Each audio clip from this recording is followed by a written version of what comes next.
Most Trump supporters do not have the cognitive faculties to admit that they were wrong about him.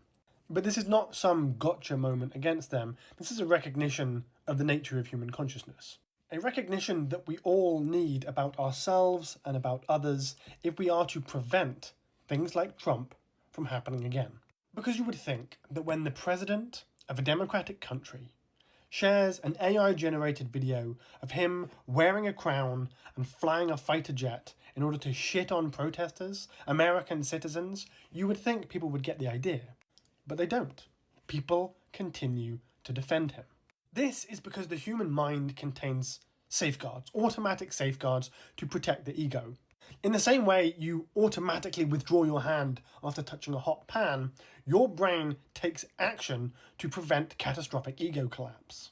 If you have fully invested yourself in someone like Trump, if you have shaped your entire identity around him, you do not have the means to give up on that.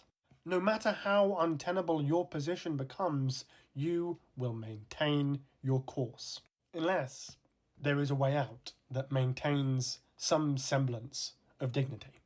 Now, one of the hallmarks of this automatic ego defense is a phenomenon called confabulation, which is the generation of false memories you believe to be true. So they're not lies. These memories are generated in such a way that it warps your perception of reality.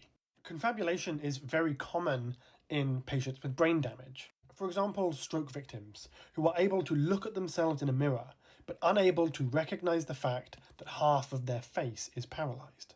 Their brains simply will not allow that new information in because they do not have the cognitive capacity to process it. Now the thing is, while it is totally reasonable to pour scorn upon those who bring pain and hate into the world, we need to recognize that this isn't a right-wing phenomena. People on the left do it too.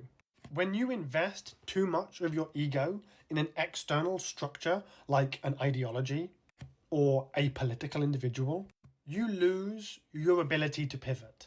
You lose your ability to accept new and contradictory information. And that is a problem for all of us. It is a problem that can only be addressed by restructuring the way we build our egos and by creating pathways out of mistakes that we have made.